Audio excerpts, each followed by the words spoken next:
with, there are some people that are doing things with market stats. What are you guys doing with market stats now? Just give me sort of a brief introduction to who's using market stats and how are they using them now. And if you're not using market stats in anything, that's fine too. Just, just throw that out. I don't use them. Okay. I'd like to. Okay. Yeah. I use them. I do a weekly update of listings, solds, that kind of stuff, just for social media purposes. But I also use them when talking with my sellers. Yeah. Very good. Okay. I post them on Facebook for the company. Okay. And that's a really important distinction Okay. I'm going to So sort of there's talk no about today. Because otherwise, if there was one in there, but have Donna. Is it me? That's you? Okay, that was Mary. Okay, I was trying to figure out whose voice it was, and I couldn't tell who it was. So where I was saying is that there's various ways to use them, and so I want to make that distinction because I know some people are using market statistics in social media, and there is some benefit for that, but it's not really what we're going to be talking about today necessarily. So I'm going to sort of vamp here for a little bit because we have a minute or so before everybody's late. Hey, Maureen, and there's Dana.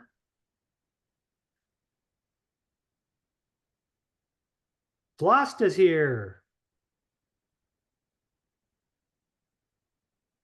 Okay, so I'll ask the question again for the new folks that have just joined in. How many of you are using market statistics in any way in your real estate business right now? Okay. Maureen, how are you using them? Just showing the trends and what's, selling and, your competition and actives and all that stuff. As you know, Mike does the really nice market analysis. And so I have all that data I share with everybody. Okay. And I would have to, share with you, all of you, as a sort of a disclaimer as we go into this is Mike is like an actuary. He's like an accountant. I mean, this guy knows numbers and all. I mean, he's got the accounting lingo down and, and the science and all of that far greater than I do. So I'm going to give that, I'm going to make that statement. What I'm going to be focusing more on today is how to use them for your sales business with, for people that are not necessarily accountants or not really that smart with numbers. So I'm just going to make sure that I give that disclaimer as we go up front. Laura, you said you use market statistics. How are you using them? I do a weekly market report where I actually pull out all of my favorites that are on market right now, but I also use Kelsey Trujillo's market. I kind of attach that to my weekly report. So very good. Just showing what's selling in each area and the average price and things like that. Okay. And I should probably pull that up, but most of you have seen that. You've seen Kelsey's tool that she has with the market stats that she does every month. Suzette Guyette does exactly the same thing. Chicago and Fidelity are both owned by the same company, so they have the same tools. They're just branded a little bit different. Mike and Vlasta, are you using market stats at all now in your business?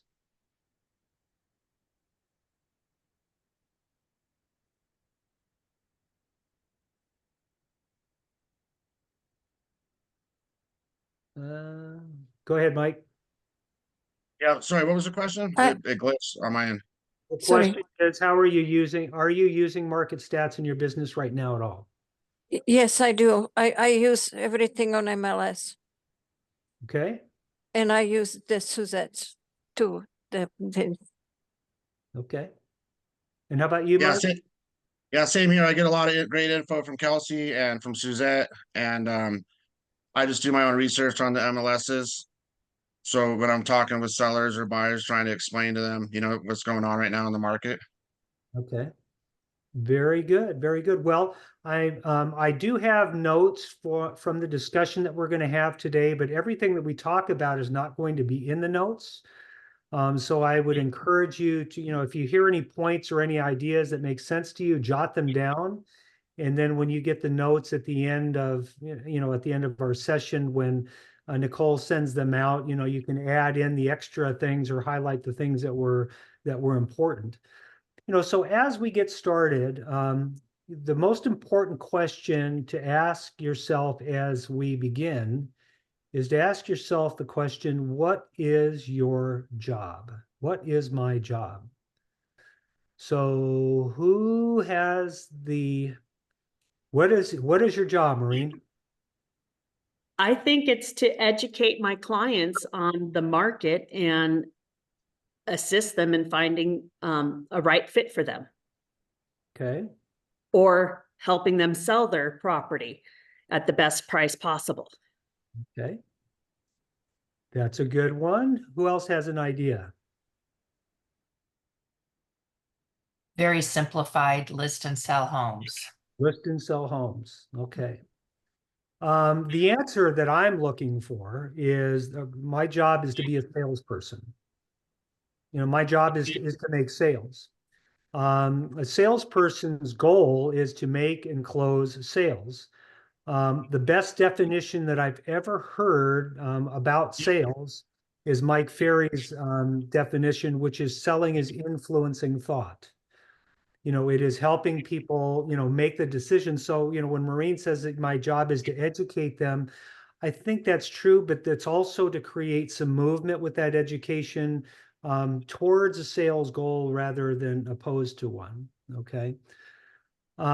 Something that I was thinking about as I was preparing today is, in today's world, there's all kinds of what we call social media influencers.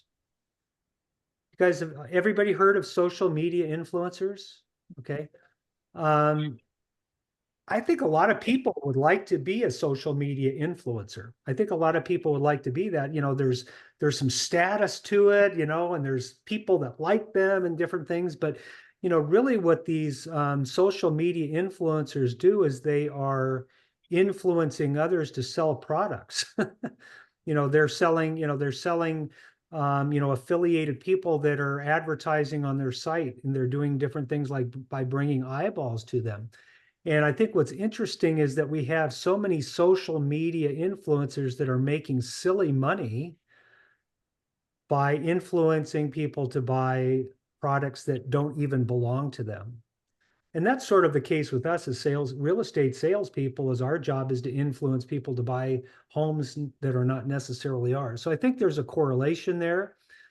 So the most important thing I want you to remember from this part of the discussion is that when we use market statistics, if we don't use them in a way that is beneficial for our clients to help them buy and sell real estate, we shouldn't waste our time with it. I mean, we really shouldn't waste our time with it. Okay. Here's another important point that I want to make is that we are not consultants. We are salespeople. We're not consultants. Does anybody know the difference between a salesperson and a consultant? Anybody have any ideas? Yes, Nancy, you have to unmute though.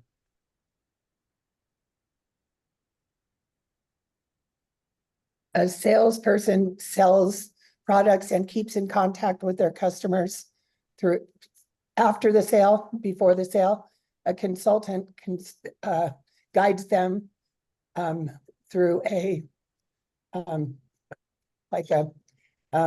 process, and then pretty much done with them. Okay. Okay. So, and that's a good answer. Does anybody else want to add anything about consultants? Go ahead, Laura. I think consultants are there to show both sides of the equation. And your seller is there to sell the home and be on that one side. Yeah. Okay. So, I mean, both great comments, and it's really true that consultants They give what is supposed to be professional, unbiased, non-directional information to people to educate them in the purest sense of the word. Is like, here's all of the information. Here, I'm an expert in this, and here's a wide variety of information. Now you go choose what you're going to do. And they get paid for providing the information. Whereas a salesperson doesn't get paid for providing information. We only get paid when we end up with a sale. So it's really important to remember what our purpose is as salespeople. I hear a lot of people, or I see business cards every now and then that say that they're a sales consultant. You know, and I think that's sort of misleading language that people put on their business cards sometimes, because they're afraid of the rejection and, the bad taste in the mouth that some people have about salespeople. So, they'll say that they're a consultant and not a salesperson, but they're not paid like a consultant. Occasionally real estate people are paid for consulting. A broker price opinion would be a really good example of that. You're being paid for the information that you provide, whether they buy, sell, or do anything else with it. Another example would be as if you're called to be an expert witness, in a legal dispute. That would be another chance where you could be paid for providing information, whether or not a sale took place. So, it's important to recognize that providing information isn't really all of that valuable today. Making sales is what, leading our clients. I mean, when we're in the real estate business, what our purpose is to help people buy and sell real estate. So we can be really good at providing information, but we probably won't get paid for it because the internet provides information for free today. So it's important to think about those things as we go into the market statistics. So you might say, well, why, Mark, are you talking about all of this stuff as we go into market statistics? It's because the information that we're going to be talking about in market statistics is a tool that we can use to help us reach our sales goal, which is to make a sale, and to help our clients make a good decision. And it's also beneficial to them because they wouldn't be talking to us if they didn't want to buy or sell real estate. So we really don't want to just give them information so they can say, I went to the Mark Dolan seminar last Saturday for 3 hours and now I know everything about the market. Well, that doesn't do anybody any good. Okay. So think about this, how we compile, how we present, and how we communicate the market statistics to our clients makes all the difference in the world. It separates professional salespeople from average ones. Okay. One last thought before we go into the market statistic example that I want to share with you is to remind everybody that market statistics are just a tool. They really are a tool. And we have lots of tools. How we dress, how we present ourselves and dress, that's a tool. It communicates and it influences our clients. Our grooming, our smile, our tone of voice when we're speaking, our knowledge of the inventory, if we're prompt for our appointments, our availability when people need us, our focus on our potential clients' interests and what their needs are, as opposed to fulfilling our need, which is to impress them with everything that we know. I mean, there's so many things that we do. Every single thing that we do has the ability to influence the people that we're working with. It's really important to remember that every single thing that we do matters. Okay. All right. So I am going to share a screen where we're going to talk about the numbers. Oh, that was not where I wanted to go. Let's see. Okay, can everybody see that, or do I have stuff blocking things? Can everybody see everything there? The top is cut off a teeny bit, but we can still read it. Okay, so the top line I've got here are this week's market statistics. Do you have that? Yes. Okay, perfect. Yes. Okay, so, in going through this, I'm going to talk about, some things, numbers, this is a point I want you guys to write down. Numbers are meaningless information without context. Numbers are meaningless without proper context. Okay. So when we look at these market statistics here, you know, where it says as of Tuesday, 7/19/2023 for the last 7 days, this was last year, maybe a couple of weeks ahead of us. There were 41 new residential listings that week. There was a total of 349 active listings in the market. The total residential that were under contract was 94. Price reductions over the last 7 days, 43. Back on the market, 7 days is 10 under contract. So you can see where those come from. So when I do the new residential listings, I was pulling this from the Big Bear MLS, and I was excluding things that were out of the area. The total residential listings, same exact thing. I would pull the exact number of residential listings and I would exclude out of area listings. I would normally do this every single Tuesday morning because I figured anything that sold over the weekend probably went into escrow on Monday and was reported by Tuesday morning.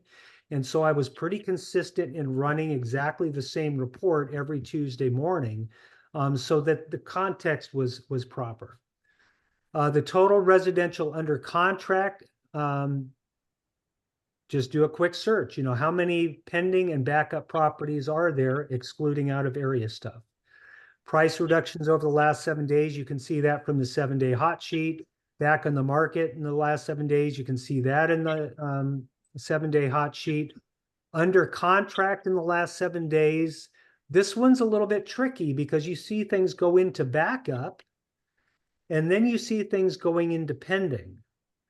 Well, if I count everything that goes into backup every week as under contract, when something gets reported from backup into pending, that's not a new under contract. And so what I would do is I would go into the pending transactions in that 7-day hot sheet, and I would look for what went from active to pending, what went from expired to pending, what went from withdrawn to pending. If something went from backup to pending, I didn't count that because that was not a new under contract for the last 7 days. It was just a reporting change. Does that make sense to everybody? Okay, good. Closed escrow in the last 7 days, same thing. It has to be, you know, the 7-day hot sheet, the things that are in Big Bear only, and the canceled, expired, withdrawn off the market, 13. Okay, so these were the numbers that I like to track. It's certainly not all of them, but it's the numbers that I like to track.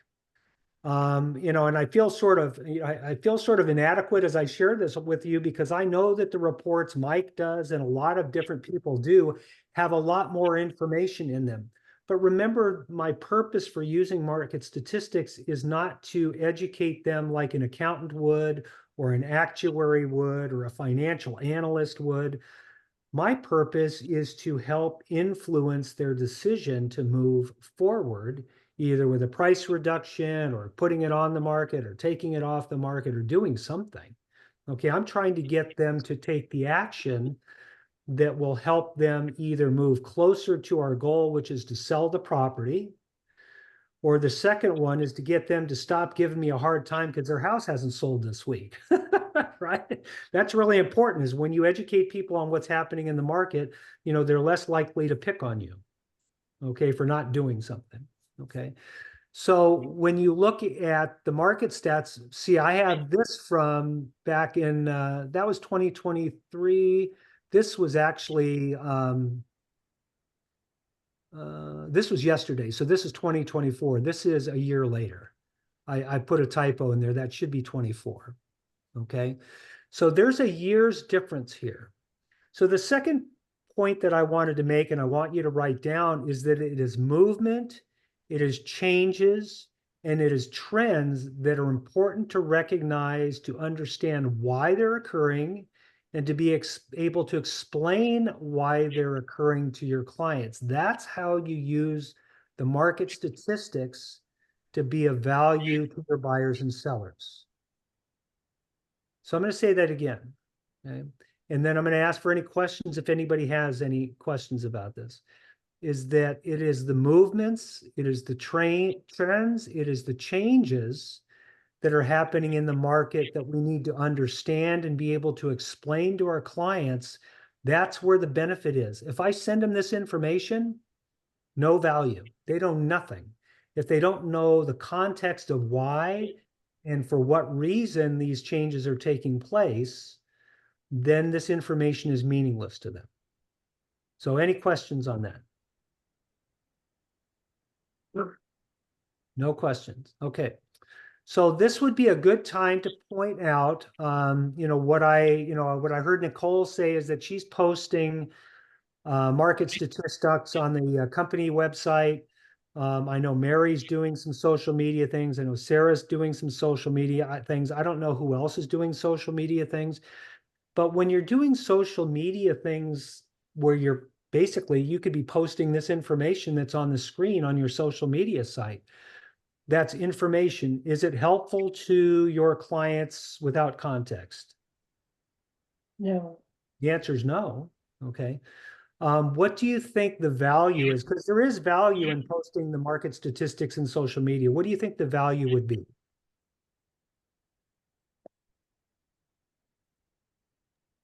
Well, to me, the value would be that at least they know you're watching it as a professional. Yes. Yeah. I mean, I think of posting social media things as advertisements. It's an advertisement for you. It's an advertisement that says, hey, I'm in the real estate business and here's what's happening in the market. Now, one of the things that I would make the suggestion to do is to remember that we are salespeople. So, we can provide information without the context, but we should always ask or put out a call to action. Hey, if you're thinking about selling, the market conditions are changing gradually. Call me to find out how that will affect you when you decide to sell your home. Okay. So you're advertising, you're putting something out there that is basically telling that it's an advertisement for you, saying, I'm in the real estate business and I'm paying attention to the market statistics, but there's no context for them to understand what those statistics mean. But if you put a call to action asking them to contact you or to get additional information that you can be helpful to them, then that makes it just that much more interesting and there's a reason for them to contact you. I hope everybody takes that to heart when they're posting, information on their social media sites is, find some reason to get them to call you, with what you're posting out there. If you'd like to see this home, call me. Okay. Do a call to action. Okay. So as we talk about movement, changes, and trends, never forget, the acronym WIIFM. That stands for What's in It for Me. What's in it for me? That's what WIIFM is, okay? So as I go through and I look at the changes here, not much change in a year from new residential listings for the week 41 and 33, not a big change. The total residential listings, I see a big change there, 349 to 442, okay? So I asked myself, is there movement? What's changing? What are the trends? And what's causing it, okay? When you see basically about a 20-25% increase in the available inventory, there's some logical conclusions that we can come from that we can get from that our clients might know. So somebody throw out what is the most obvious conclusion that you can come from with having 100 more things to sell? Less buyers. Not less buyers. Nope. Nope. Nope, there's not less buyers, there's more choices. More inventory and prices will come down. Maybe, yeah, but there's more inventory. So the most obvious thing is that there are more choices available for the buyers that are looking. That's an important thing to recognize. Now, it may not be the only message that's in these market statistics as we go through. Price reductions last 7 days, 43, 45, not a big change there. Back on the market, 10 days, 10, 8. That's not too much of a change. Under contract in the last 7 days, 31. Under contract in the last 7 days, 18. Yeah, I was like going into that statistic too, looking overall. That's what it points to me. Yeah, and that's exactly right, Mickey, is when you get down to what's going under contract, it shows that there are less buyers. And it's not only less buyers this week. When you go to the closed escrows in the past 7 days and it's 25, and this time around it's only 15, we've got a pretty good drop in the number of buyers that were going into escrow 30 and 45 days ago. We've also got less buyers than last year that are going into escrow in the last week. Okay, so those are two pretty significant changes over the last year. This is basically a snapshot that is a year apart. And so when I'm having a dialogue with a seller in particular, is that I would say, hey, look, I mean, we got two things that are different this year that are not good changes. Two things that are not good changes. One is that the buyers that are out there looking for property today have 25% more homes to look at. There's 100 extra listings this year than there were last year at this time. So the buyers have a lot more choices. That means we have to be more competitive in our pricing. The second part of these statistics that are important is that there are less buyers active in the market now. Looks like there's about a 30 or 40% drop in the number of buyers this year versus last year, based on this snapshot in time. So that says, that our market time is going to be longer and we have to be more aggressive in our pricing. The market statistics are telling us that. Does that make sense? So are there any questions or comments that any of you have before I move on with this? Okay. Remember that your clients get information and statistics from other sources. Okay. Some examples of where they get their statistics, they'll see what the average price per square foot is. Those reports are in the newspaper every now and then. They'll find them on the internet. They'll be watching the, evening news and they'll say, prices are going up. I mean, there's all kinds of, there's news and bits of information that people are hearing. And so our market statistics, what I have here on the screen is just one bit of information in their arsenal because they have all kinds of other things that they're hearing. So it's important that we have to remember how to separate our information and our narrative from what they're hearing on the evening news, what they're reading in the San Bernardino Sun, what their brother-in-law, told them at the dinner party, 2 weeks in the past. I mean, you have to be able to sort of explain why your market analysis or your market statistics are more helpful to them and they should pay attention to it. So the easiest phrase, and I want you guys to all write this down, is that there is not a national real estate market. There is no statewide real estate market. There are statewide statistics and there are nationwide statistics, but every market is local. And so the statewide statistics will give trends for the entire state, but it doesn't help you in the neighborhood that you're selling in Big Bear City. So it's important that they know that all markets are local. Does that make sense to everybody? Okay. Another thing that I want to stress for all of you, and I don't know how many of you are on CRMLS and how many of you are not, but what I would share with you is that currently, right now, CRMLS has better data than the Big Bear MLS. And so my suggestion to you is not to remove yourself from the Big Bear MLS because that's where the Big Bear market is. But I would be pulling my market statistics from CRMLS rather than the Big Bear MLS because there's more data there. Mary, you're up to date on this right now. How many more active listings are there in CRMLS and Big Bear than there are in the Big Bear MLS right now? Did Mary leave? Let me look. No, I'm here. Let me look really quick. Yeah. Give me a second. Keep talking. Okay.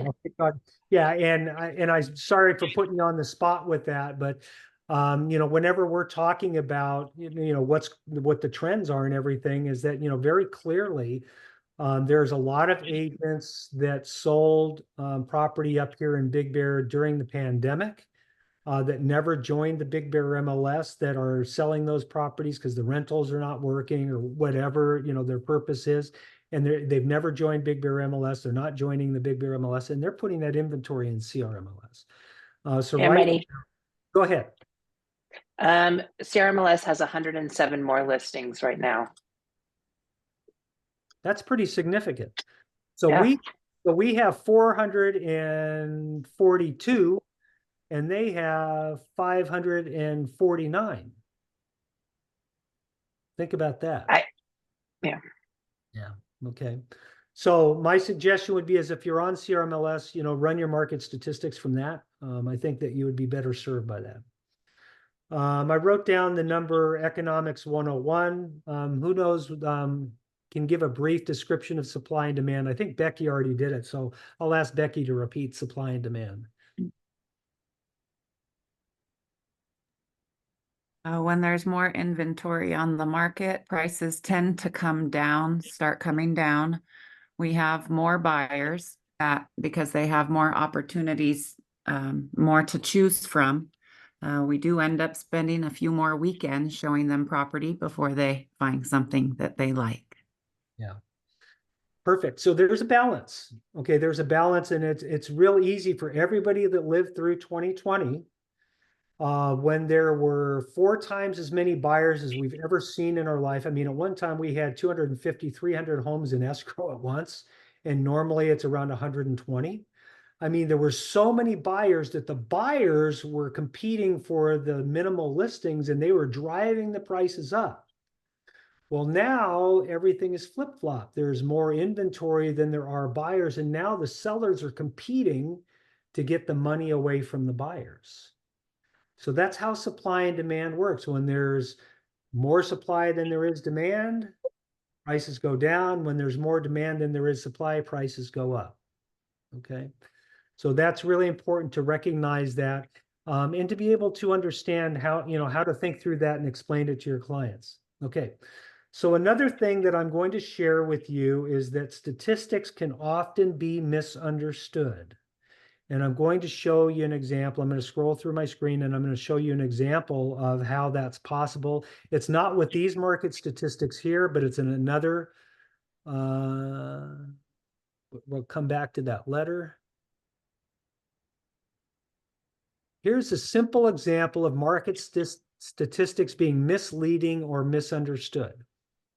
So we're going to compare 2 90-day periods, January, February, March, where 20 homes sell in a particular neighborhood where the home prices range from 100,000 to 500,000. That's pretty similar to Big Bear, right? The numbers are all over the place.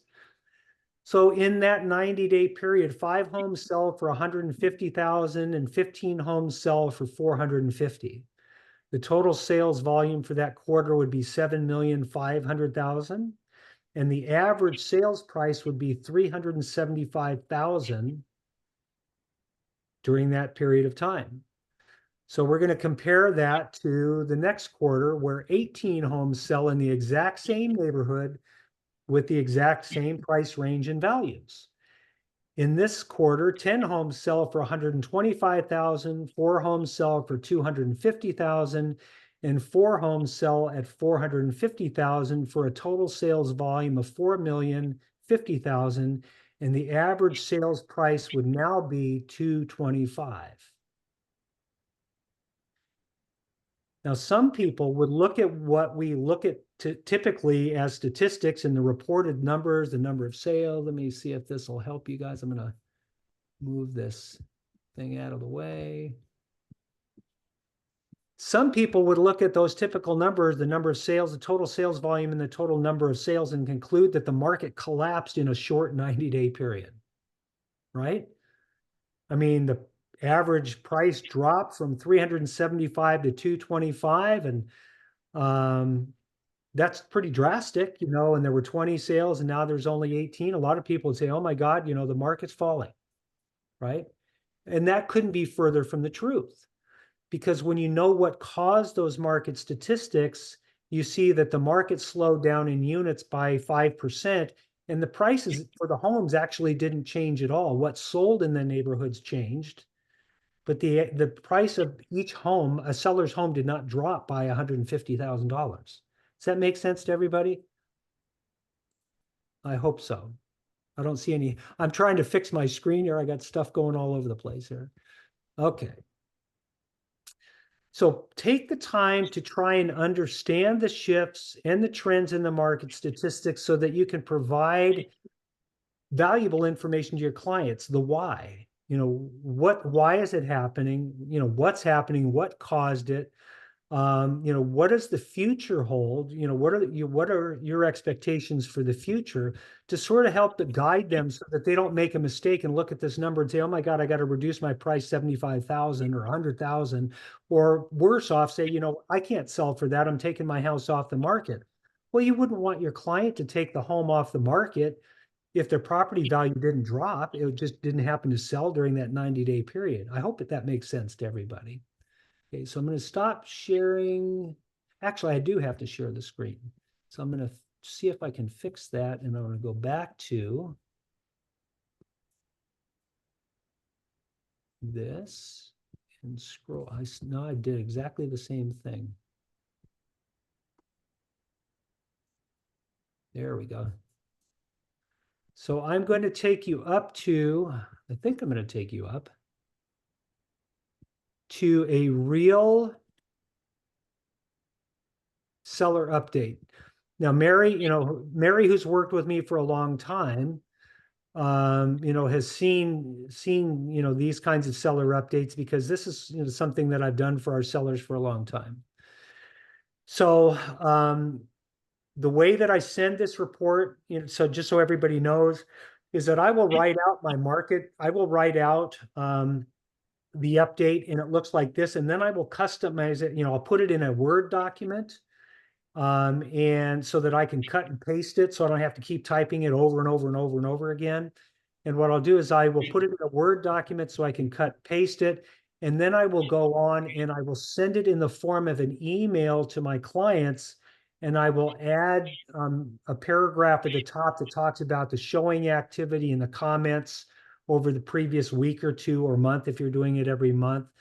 And I'll make any suggestions that I need to make, but then, the body of the update is as follows. So again, take into mind, the principles that we talked about, is that information is meaningless without context, and that we are trying to influence people's thought. When this was written in June, it was actually, I think, in May of 2022, the market had really made a drastic change. So here we go. Here's a quick market update for Big Bear and the current market statistics. As I write this update, we are witnessing a rapid deterioration of the United States economy. Dow Jones has dropped 6.5% in the past 5 days and 16% total year to date. Where did I get that information? It was on the news, same stuff they've heard. Mortgage interest rates have increased to 6.5% on average from 3.5% at the beginning of the year. Where did I get that information? By finding it from the people that we work with, the mortgage partners that we're working with. Couple of other comments. I believe we are already in a nationwide recession. When the second quarter numbers ending June 30th are announced, I believe that will be confirmed, even though opinions vary widely about what comes next and how bad and how long it will be. The strong consensus is the real estate market has already pulled back from the crazy market of the past 2.5 years, and that we need to adjust our expectations going forward to at least a more normal market environment. Okay, so I'm providing some good information, some information that they already knew, but there's some influencing and thought in there. And the influencing is, things are changing. You need to change your expectations, and we may need to change our behavior. I share with them my purpose is to help you navigate the uncertainty, to help you reach your real estate and financial goals. Good information helps us make good decisions. Depending on your goals, aggressive pricing may be advisable immediately. Bear in mind, I didn't say you need to reduce your price today, but I'm opening the subject. Or a patient approach may serve you well. It is your goals and time frame that must dictate your choices. So I'm not deciding for them, but I'm providing them information and helping them question. The most significant change to the Big Bear market this year is the relationship of active inventory supply and pending sales, which is an indicator of demand. In February, we had available inventory in the 60 unit range. Currently, we are at 297. I'm talking about a change. I'm talking about a trend. This is a rapid rise. It also coincides with fewer pending sales. The total pending sales right now are 128. Compare that with 250 plus in the second half of 2020 and all of 2021. While neither of those numbers, 128 pending sales or 297 active residential listings, is unhealthy in and of itself from a historical basis, the rapid reversal is concerning and something I am watching closely to see if it continues, or it should have said if it stabilizes. In addition, there are two important risk factors that I believe are more important for Big Bear than the overall national economy, because remember, we're local. Number one, being primarily a vacation or recreation market, our clients are more affluent and financially stable than the general population. That works in our favor. However, our real estate market is discretionary, not a necessity. We can go through extended periods where people take care of their primary needs and put their vacation home plans on hold. That's all true information. And it's good information at the time that I was writing this. Second, the controversy over short-term rentals and the proposed Citizens Initiative is already impacting buyer activity, particularly within the city limits. Buyers seeking to rent their cabins in the most favorable environment are shifting to the unincorporated area outside of the city limits. While I doubt the initiative as written will pass in November, the economic impact of the city and negative effect on real estate values will be devastating if it does. So I'm going to stop sharing that and let you guys soak into that seller update. I'd like to think it was a really well-written bit of information at the time, so I'm patting myself on the back, and that's not really, you don't have to do that, but I think what I want to do is I want to see if you recognize in there the principles that I talked about in the class, is that information doesn't mean anything without context, and that our job is not to provide information and say, just go decide. I'm a consultant. It is to try and influence their thought. And so some of the phrases in particular, aggressive, if you're highly motivated, aggressive pricing probably is a good idea. I was fishing for the highly motivated people. I was telling them, hey, if you're highly motivated, this is your solution. And some people did reduce, and other people said, hell no, I'm not doing that. Well, I didn't get myself into trouble by forcing them, but I did plant the seed. Remember, I'm a salesperson. I'm influencing thought. I'm trying to find the people that are highly motivated and give them an off-ramp in the market. So any questions or thoughts before we wrap up? Yeah, Mark? Yes, Mike. Yeah, so some sellers are it's kind of interesting because you do the comps for them, you tell them what price they should list their property for, and they're like, oh, but I looked at the Zestimate and I think it should be that you're pricing it too high. And then I listed at the price I know that's comparable to the other properties in the area. And then within a day or two, all of a sudden the Zestimate changes right to where my numbers are.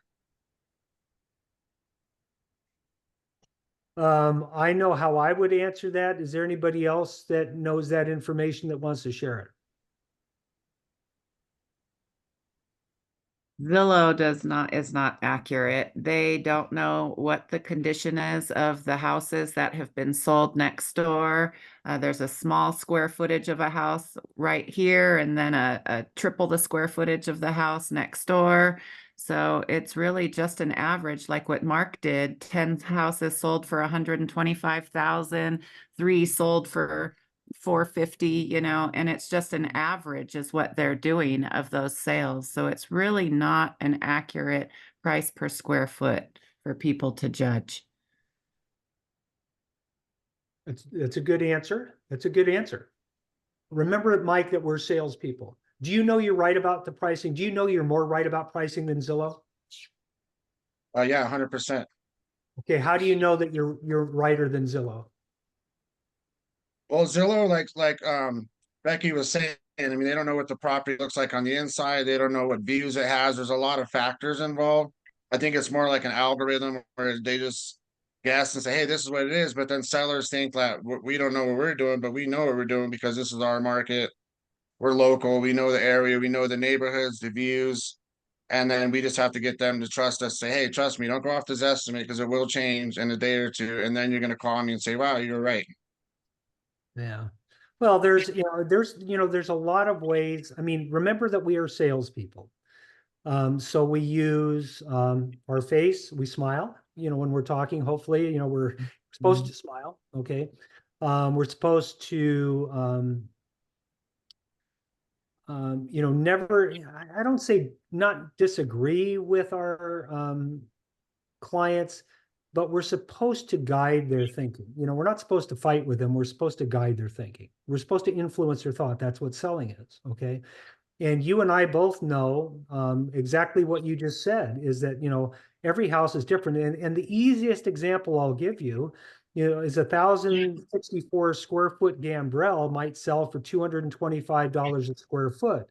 And 1,050 Gilligan half log style construction with dual pane windows, sells for $450 a square foot. Zillow doesn't know the difference. Yep. They don't know the difference. Okay. A house, on the same street on Lakeview that has a panoramic view versus one that doesn't have any view at all. The panoramic view might be 350,000 for the lot, and it might be 125 or 150 for the other. Zillow doesn't know that. Okay. And so, there's nice ways to demonstrate our knowledge to our clients. Okay. One of the reasons why I highly suggest looking at all the new inventory in person is because if you preview property out of the MLS looking at the photos, you know just about as much as your clients know by searching on Zillow. So one of the favorite things that, my team and I have done for a long time, is we look through. And so when somebody will say, hey, I'm calling about this place over on Circle Lane, because we've been in it. Oh yeah, that's the one that's got the crack in the foundation. Oh yes, I've seen that home. It's a great house, but the neighbors are lousy. So what I try to do when I'm, it's not saying I'm smarter than you, Mike. I know more about this market than you. I know more about this market than Zillow, because nobody wants an arrogant salesperson, to tell them anything. What they want you to do is they want you to influence them. And so you want to draw them in by demonstrating your value. And so you throw out little clues. Yes, I've been in that home, that's the one that has the crack in the foundation, or that's the one that they, replaced the front half of the roof, but left the back half of the roof. You tell them something about the property that they couldn't possibly know. If you have personal knowledge that you can share with them about something that they couldn't possibly know from their living room and their TV screen or their computer screen or their phone screen, then all of a sudden they start listening. Yeah, Mike's been in that house. He's seen it. Right? I mean, that's important, is that so you don't say I'm smarter than everybody. What you do is you give them clues so that they know. Okay. The best line about Zillow that I would share with you that you can use is that, in primary markets where there are a lot of comparables, where it's, it's a really stable market, like track home areas, Zillow's own disclaimer says that they are 7% high and low, that their estimates have a 14% range, even in areas that have tract housing, because their algorithm is not as good as personal knowledge of the inventory in Big Bear, where you have old houses next to new houses and big houses next to small ones, and lakefront, across the street from the lake. I mean, there's estimates here, they keep me in business. That's what I tell them. There's estimates keep me in business, because you can't rely on them. You need somebody like me that's in the marketplace to help you. Okay. So work on your sales scripts, Mike. You know, every single time you get an objection from somebody, write it down. You know, write down the objection that you get. Hopefully you'll remember what you said, but then go to your peers, go to your comrades there and say, hey, I got this objection. What do you say? What do you say when this happens? And gather information so you can call me, how would you handle this objection? Okay. Those are the things that you want to do, whether it's with market statistics. How do I deliver the information? How do I do it in a way that will help influence thought? One point that I need to bring up that I didn't share earlier that is really important is to know what to highlight and what to ignore. Okay. Anybody ever heard the phrase bend the iron while it's hot? What does that mean? Bend the iron while it's hot. Nicole says no. Yeah, it's blacksmiths, you heat up the thing and you pound on it and it bends. Well, if it's not hot, you can pound on it, it won't bend, or it takes a long time to bend. Okay. So in the sales business, I mean, we are influencing thought, and too much information a lot of times will create problems for us. Okay.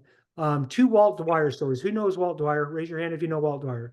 2 Walt Dwyer stories really quick. He went on a listing appointment with me very early on in my career.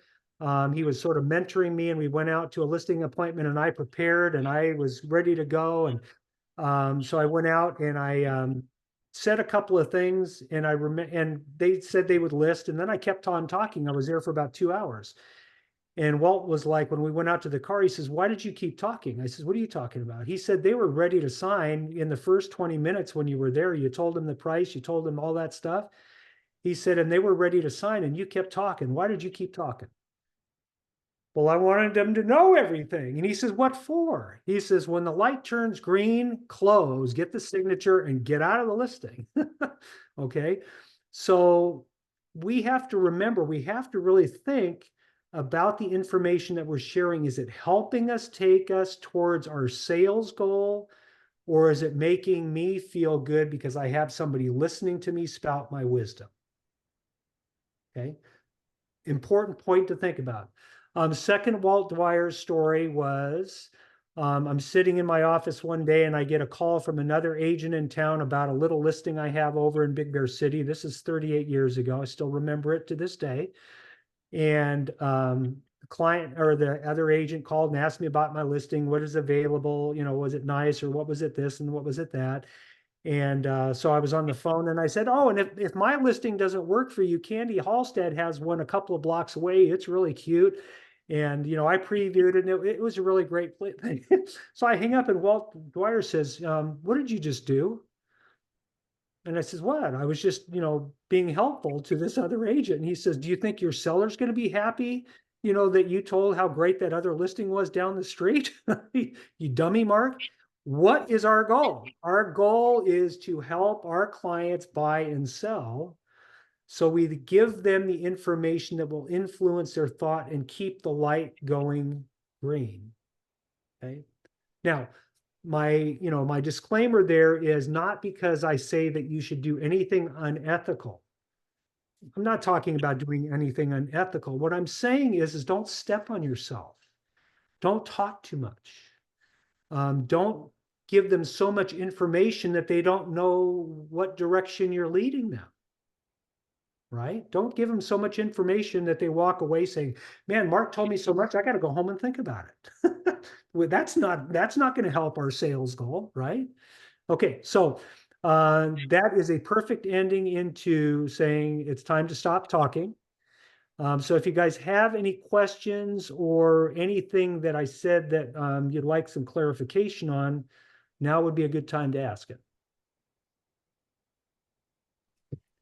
Mark, I just wanted to say thank you for this, because although I've heard this and I know this, I forget.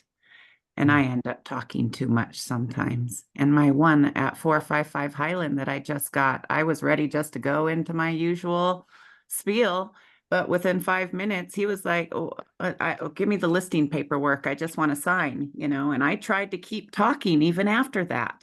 I'm like, oh my gosh, thank you. This is great advice, great reminders for us people who have been in the business for a long time too. That, just because we went through all the work to get that information, it doesn't necessarily mean that they need to hear it all. Yeah. Good point. That's a good point. And it doesn't matter how many years experience you have, you always learn or even get reminded all the time. So Yeah. you're never too, know it. You never know it all. I No. absolutely love this business, I don't care about your money. I like what money buys. I don't care about market statistics. I care about what it does to help me, to help my clients. I don't care about four-wheel drive, fancy cars, except that it gets you around in the snow, better in the winter when you're trying to sell homes. I mean, everything is a tool. I mean, we have a purpose, and selling is a noble and very lucrative profession for the people that remember that they're not consultants. They're not here to make friends with everybody. They're here to influence thought, and they're here to help their clients reach their goal, which if they're our clients, it's either to buy or sell a house. So with that, I will say thank you, and we will see you all Friday at the sales meeting. Thanks, Mark.